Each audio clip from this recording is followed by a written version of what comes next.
Good morning, everyone. Thanks for tuning in to another episode of The Dose. I thought Mark was leading the charge this morning, but you got Jereme Kleven here, yes. And I am joined by the magic man, Mr. Mark Hutchins, and the beast behind the glass, Mr. Byron Filson. That's me.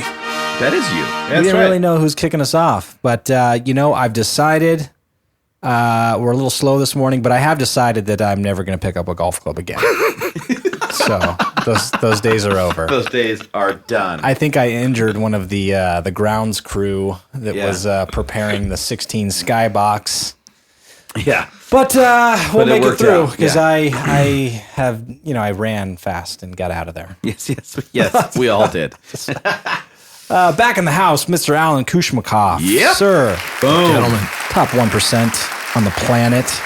A rising star in our industry. Honored to have you here, sir. Thank you for having me. Sad that it's the last day.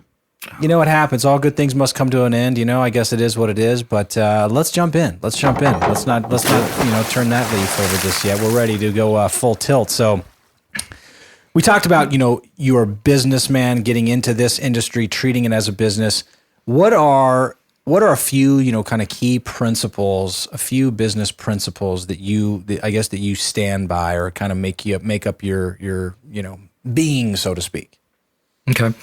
Well, I think first and foremost, you definitely want to have a discipline, right? In anything that you do in life, you have to be disciplined. You have to be focused. But when it comes to business, when it comes to generating business in general, you gotta focus on dollar productive activities, right? We talk about DPAs, and when I sit down with agents, and we discuss different kind of things, it comes down to concentrating and focusing on those DPAs, dollar productive activities, right? And what are the dollar productive activities? You gotta make calls. You gotta talk to people, right? You gotta be able to convert them on a consistent basis. You gotta meet with them, and you gotta show them the properties and get them under contract, right? So that's very important. That's one of the key principles I believe that is important in really, if you're an agent or you're running any other business. Right. Accountability, I think, is very important as well. One thing with us is the fact that we wanted to make sure that you're doing what you're expected to do on a daily basis. How are you holding yourself accountable? Me? I think that for me, every day when I wake up, you got to have a huge why, right? And for me, I am blessed. I have 3 little kids. I have an amazing wife. I have a great team, and those are the things that I think about every single day. Those are the things that I'm responsible for, essentially, if you think about it. You are, absolutely. So for me, that's my big why. Also, to be honest with you, I want to succeed in life.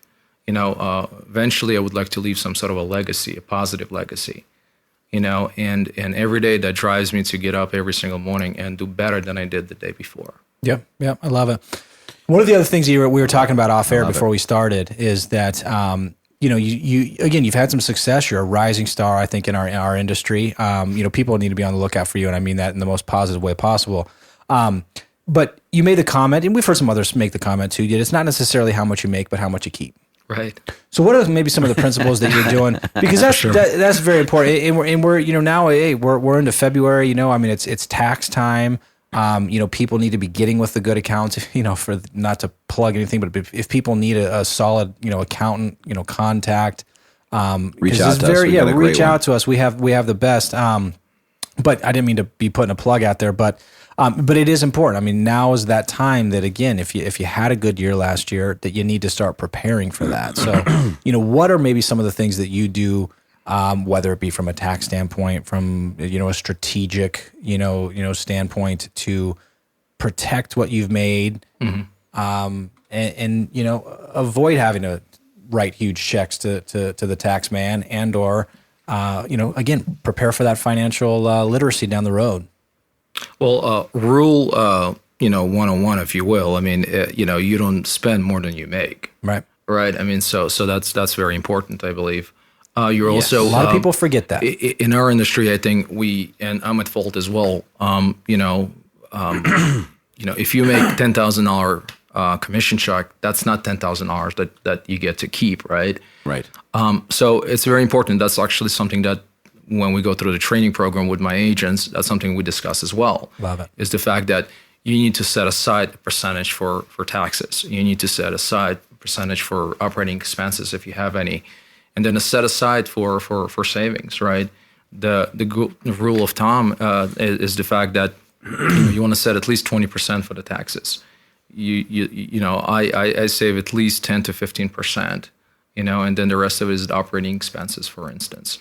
But yeah, as a business owner, it's very important to track your numbers, and you want to do them on a weekly basis, because it's very easy to lose track and very easy to lose money. Yep. And like you said, Jereme, and like I said as well, it's not how much you make, it's how much you get to keep at the end of the day. Absolutely. And a lot of times, especially with the bigger teams, there's an emphasis on GCI and, $2 million, $3 million in GCI, but really at the end of the day, how much of that did you keep? That you keep. Right. Absolutely. So switching gears a little bit too, is we always, we talk a lot about, having those goals. Okay, I want to do X amount per year, whatever that is, we like to come back to, focusing on the things that are going to be able to get you to that number, right? Really the lead measures, the lead measures of your business. And I know you've talked about, obviously for those, main being the phone and prospecting and open houses, and now going into a geographical farm, things that you can track, you can increase, decrease, whatever it may be, you can control that. How do you keep track of those? Do you have any way, I guess, of keeping track of those activities? Is there a scoreboard that you use, so to speak? How many open houses, maybe how many calls you make, all that stuff, yeah. So measurements, right? Sure. So yeah, I have a spreadsheet that essentially measures every single return on investment. So I track everything. For instance, if I spend, let's say, $56,000, for example, for farming, I track how much in return I got, every single month.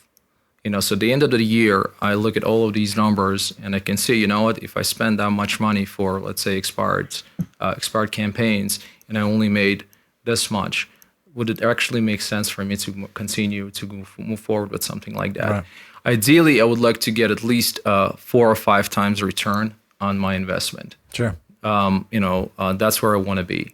How about the prospecting functions? Because I know this is tough. We've been, Mark and I, for our businesses, again, it's different, obviously, on the broker owner level, obviously, than an agent, with a team. But the principles of what we're all trying to do are very, very similar. But trying to find that scoreboard, because scoreboard helps keep everybody accountable.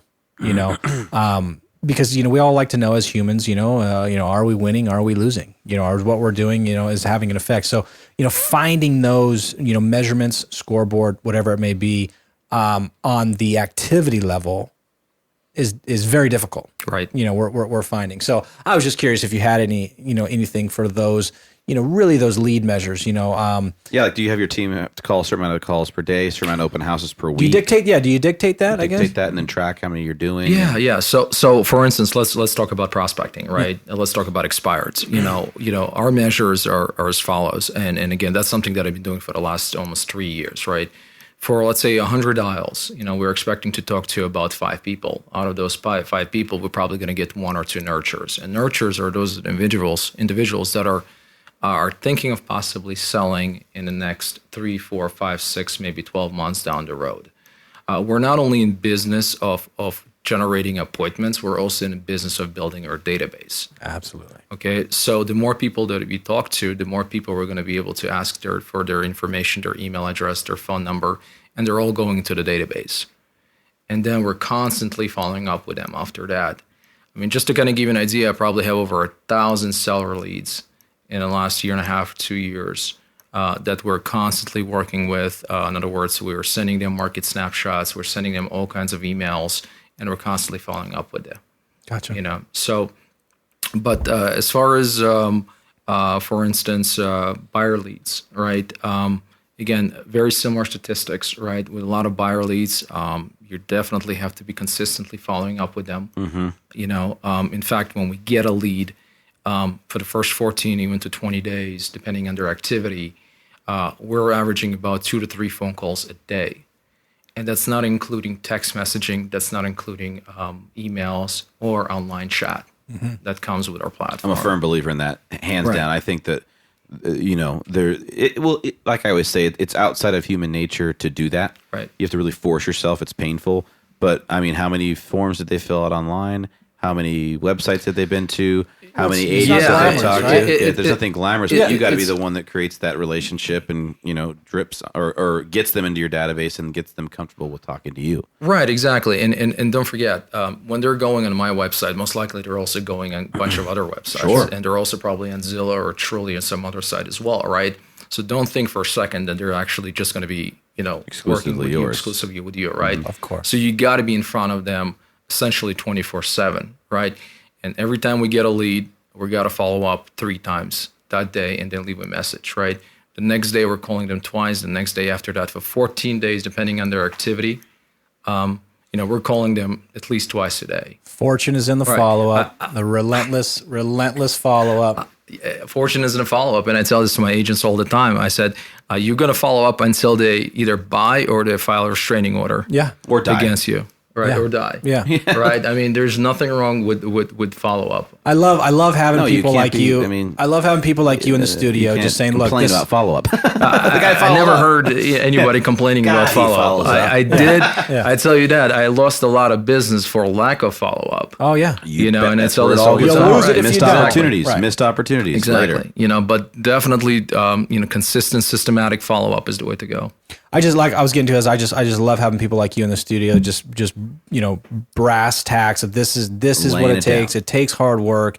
It's not glamorous. You said you make 100 calls and you hope to get 5 people to get 2 nurtures. So we're talking about a 2% that turn into nurtures, right?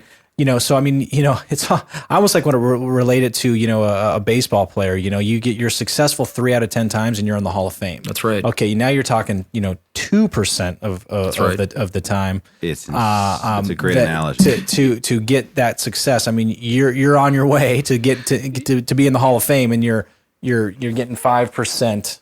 Right. I mean, Contact rate. You're absolutely right. And it's not always home runs, right? It's not always, you know, Right. going and getting those nice juicy appointments and getting those listings. Many of them are not ready to do anything, right? So you want to get their information. You got to get their email. You got to be able to, you know, stay in touch with them, right? So 2 months in line or even 2 years from now, they're there. You know, you're in front of them. They're going to be calling you. Love it. Right. Love it. Well, Love I mean, it. if you listen to it, guys, you just had it. Alan just told you his business, what he does, how he started day 1 to now 3 years in. Look at his production. Look at his functions. You know, thank you for being an open book. I mean, it's my pleasure. These are the things though that us as a brokerage, but also in the industry want to give back to everybody. Thank you for giving back and stealing the goodwill, as our boy Shep Black says, because it's all about that, you know, and you're seeing the results from it, and that's what I love, man. You made the decision. You're going out there and doing it, and it's awesome to watch you keep rocking and rolling. And everyone else out there can make that same decision. You know, you can make the same decision that you're going to make 100 calls today.